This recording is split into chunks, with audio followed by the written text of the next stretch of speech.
Let's talk about the potential for economic catastrophe now. A recession in the USA. Is it coming? Is it not coming? Does it matter if it does come? That's perhaps even the bigger question, right? We have so many people saying, well, if it comes, it's going to be the end of all things for markets and we're all going to go to zero. And there'll be gnashing of teeth and pulling of hair. However, not everyone is so bearish. Fund Strats Tom Lee says the S&P 500 could surge up to a new all-time high before the end of the year, which you might say, well, that's crazy. That's crazy.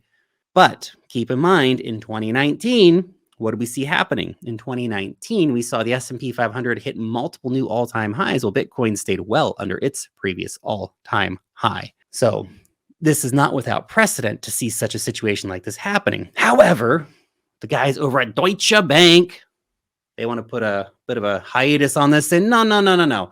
U.S. recession chance is near 100%. It's almost definitely going to happen.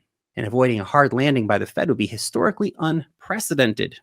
Okay, guys. Over at Morgan Stanley, stop worrying about a recession, guys. Come on. Everyone's worrying about a recession. You need to worry about a recession. Jobs are resilient. The Fed's going to achieve a soft landing. It's all going to be good. Okay. You know, it's a bit of an interesting situation. We have so many varied opinions on this. And who is going to be right? I guess we'll find out in hindsight, right? But we have a lot of people very firmly in the camp that, well, we are going to be running into a very, very bad economic situation. It's going to be the new Great Depression to basically new all-time highs are just around the corner and every opinion in between. And as we know, opinions are kind of like butts, right? Some look good, some don't look good, and some stink. What are you going to do? Butts, man. Now, I like Mike McGlone's thoughts here on Bitcoin. So we're going to share those with you before we get a bit more into the weeds on the recession, will we or won't we topic. But he says Bitcoin is 20,000 or 40,000. Well, facing the Fed, recession, NASDAQ, etc., potential launch of US ETFs won't shield Bitcoin from facing its first US recession, a potential equity bear market, and a vigilant central bank. Interesting. So I would generally agree that if we get a very, very bad recession, Bitcoin probably won't be shielded from that. However, the question is, are we going to get a bad recession, or if we do get a recession at all? Now, Alex Kruger shared some great thoughts on this. I want to share those and expand on them a little bit here. He said, most data points indicate a recession is coming. For example, today's consumer expectations are extremely pessimistic as they have been in previous recessionary periods. We are seeing the 10-year treasury and the 2-year treasury, basically the deepest yield curve inversion like ever, right? So that is screaming recession. Everything's going to be bad, right? Haven't had a recession or a yield curve inversion this bad for 40 years or something like that. So it's pretty interesting, right? And so often we've seen this correlate with recessions, right? So will that come again? Everything's right until it's not, right? And this is one thing we always have to remember is that just because something has done it in the past doesn't mean it will always do it in the future. History rhymes, but it does not necessarily repeat. Alex goes on to point out further, equities always bottom during strong recession. Traders often believe stocks always bottom during recessions. Historically, equities bottom either around monetary policy easing or reacceleration of economic activity. Stocks are expensive by many metrics. Is another thing that people are saying, well, stocks are too expensive right now. They simply have to come down, right? There's no reason for them to continue to be so high over earnings. He says, for example, the earnings yield of the S&P 500 12 months forward is now around the same levels that the yield on U.S. corporate investment grade bonds and the rate of 3-year treasury or 3-month treasuries. So maybe everything's just way too overvalued. And that's why we need to have, a recession come in and just crush it all and bring prices back down, right? It's that old sort of feeling, right? It's just like the meme. It's not the market that's wrong. I'm not wrong. It's the market, right? It's the market that's wrong. Come on, I got this, right? Yeah, I know that feeling. Alex will now point out the upcoming recession, if any, has been the most widely predicted recession in the history of civilization. Therefore, both markets and economic actors have front-run this recession, which by definition reduces the probability of it happening or the magnitude of it if it does happen.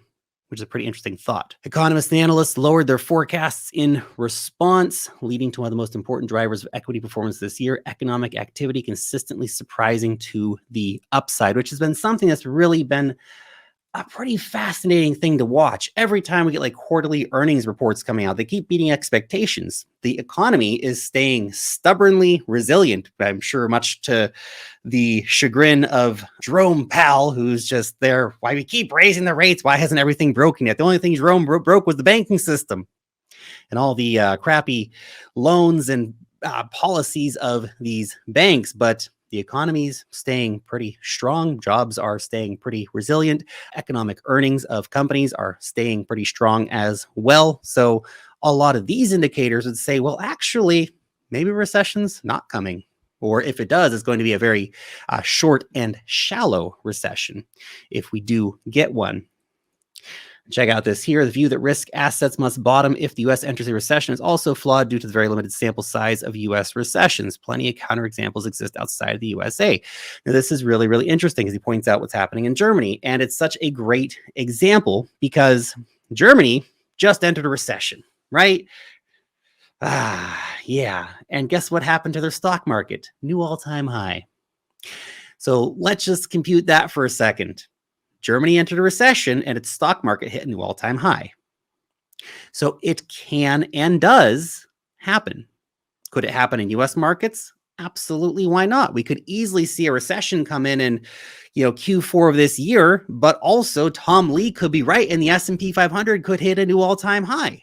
The two things historically have coincided where we see stock market slumps and recessions coincide together, but they don't have to. And there are plenty of examples of when they haven't. So it'll be interesting to see if that's what happens in US markets this time or not. Markets are forward looking and the AI revolution is real. That's also another great point. The world is undergoing an AI revolution comparable to the internet revolution or the industrial revolution. The impact of AI technology, it's so hard to comprehend. We're seeing so much new stuff created almost on a daily basis right now.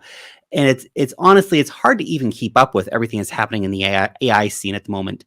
But it is very exciting. The AI, we're not even close to it being a massive bubble yet, right? We're so early. We're going to see so many IPOs coming out for AI companies. We're going to see so many crypto tokens launching AI stuff and on and on and on. We're only just beginning to see the implications of this. We're talking about trillions and trillions of dollars in value that is going to be created from the AI revolution, right? We're going to see a whole new just vertical of tech insanity happen here. This is a fundamental technology boom that is going to probably define the decade in a lot of ways. So definitely something to be paying attention to if you're not already, right? Analysts estimate that AI could replace up to 25% of current employment in developed countries. That's a lot of white-collar jobs in particular. But when Tesla and Elon Musk get their robots out, I think we're going to have to buy one, but also that it's going to replace a lot of sort of menial labor jobs. And I think all the crap jobs that people really don't want to do, cleaning toilets, working in slaughterhouses, digging ditches, all that kind of stuff. Robots are going to come in and they're going to take our jobs. Your robots are going to take our jobs. Genevieve pointed out here as well, last month, a record $5.3 trillion sat on the sidelines in money market funds. $5.3 trillion is a lot of cheddar, my friends. But that cash is starting to come off the sidelines to participate in the stock market rally. Last week, money market funds just saw their first net outflows in 2 months.